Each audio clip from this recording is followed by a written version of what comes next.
Forza Horizon 5 has gotten a hard time for its progression system, or rather lack thereof, and rightly so. So here's how I would have done it. For me, progression is when you have to work hard to overcome hardships and gain something extra whenever you achieve a goal. When you get rewarded for doing well, not for doing whatever. Progression involves improving your situation.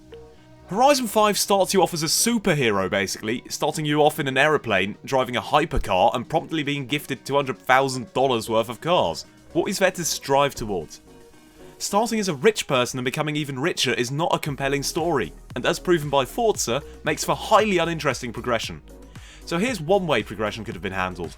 My vision for a progression system is a simple one, and gives levels a reason to exist beyond shaming us for playing too much Forza. So here goes.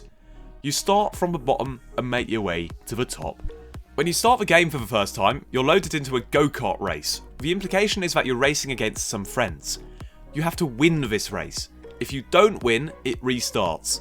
Once you win, you load into a cutscene where a person congratulates you, says you're extremely talented, and offers you some money to go and buy a car to go racing in. In exchange, they get a part of all the profits you make until you're able to pay them back. You get to choose one of a few cheap C or B class cars and unlock a few corresponding races depending on the class and category of the car you choose. The races would be structured that if you come top 3 in all of them, you'd only have to race them once to be able to pay off your creditor. If you fail to come top 3 in all the races, you just have to repeat some of the races until you've got enough money to pay them off. At this point, the introduction is finished and you can start playing the game as usual, using your money to buy cars. However, I'd implement some new and different systems to make progress more interesting and have the game challenge you rather than hold your hand the entire time. In my version, the progress is almost entirely based on unlocking cars and through that corresponding races to use them in. You get money and experience like you do now after every race, but the money you make corresponds to your level, which acts as a multiplier to make it harder at the start, and once you've played a lot, you can own more expensive cars more easily. Wheel spins would also scale accordingly, so it's rarer to get a hypercar at low level, which would break the progress system. It would still be possible, it would just be very rare. Again, this would give levels a valid reason to exist. To help you on the road of unlocking races, showcase events, etc., I'd implement a contract system to aid in accessing new cars. There would be 4 types: a sponsorship, which is basically you get a car with some stickers on it. So the first time you do this would be an A-class car, for example. You get to choose one of a few different types and unlock corresponding races along with it. Depending on your level, sponsors would be prepared to sponsor faster cars. Again, levels in my version are actually relevant. Second option is a loan. Basically, you get some money which you have to pay back, plus a bit extra. So you choose a car you want to unlock, and corresponding races will unlock along with it. Depending how much the car costs, you have to pay back more. If you fail to pay it back within the length of the contract, measured in races, you lose the car. Obviously there would be some maths done that the time you have to pay it back is long enough for you to do it in just 60% of the races if you were to win all of them, or would have to finish top half in 90% of them. In this respect it is a bit hand-holdy, at the same time it would be just annoying if you had to give back cars all the time. The next option is a racing contract, so you get to drive a car in races but you don't own it. And if you're not successful enough, you don't get to race it anymore and have to find a new contract giver. This is inspired by real-life racing teams. So basically you choose an employer, and depending on who you go with, you unlock specific classes and types of races in which to drive the car your employer provides. Depending on the level, you get a faster car. Think level 1, you'd drive a Corsa with a roll cage, and level 100, you'd be given a GT3 Ferrari. The fourth and final option is, well, go it alone. Do the 3 races you unlocked for your current vehicle until you can afford to buy new cars and therefore unlock new races. And then rinse and repeat.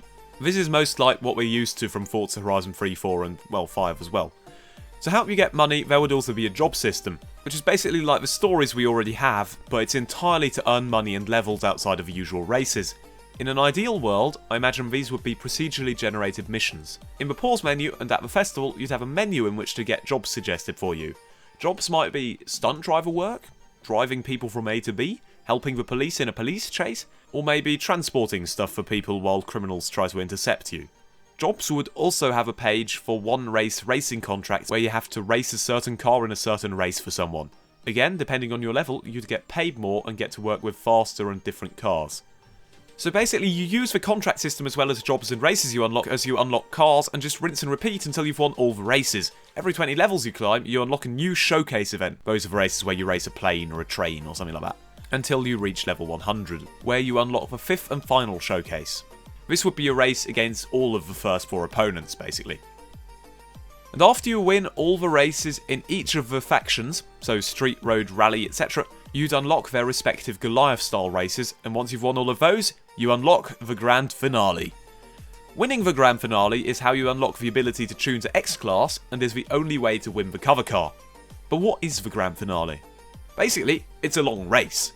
And I'm not talking the pathetic little FH5 Goliath. I'm talking before you race, you choose a rally car, an off-road car, a street car, and a race car, and then you do a relay race. So you start with a slightly under 10-minute rally race, change cars and do a slightly under 10-minute off-road race, change car again, do a slightly under 10-minute street race, and finish at the racetrack for 10 laps of that. Ideally, this would be a 30 to 40-minute event.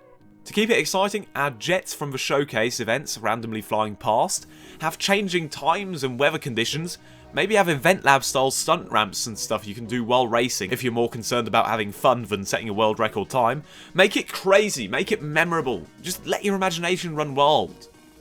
I'm Fail, and this is my vision for what the progression system in Forza Horizon 5 should have looked like. Thank you for watching this video. This is only one of millions of ways Forza could have handled progression, so definitely comment how you would have done it, and don't forget to like, subscribe, and have a nice day.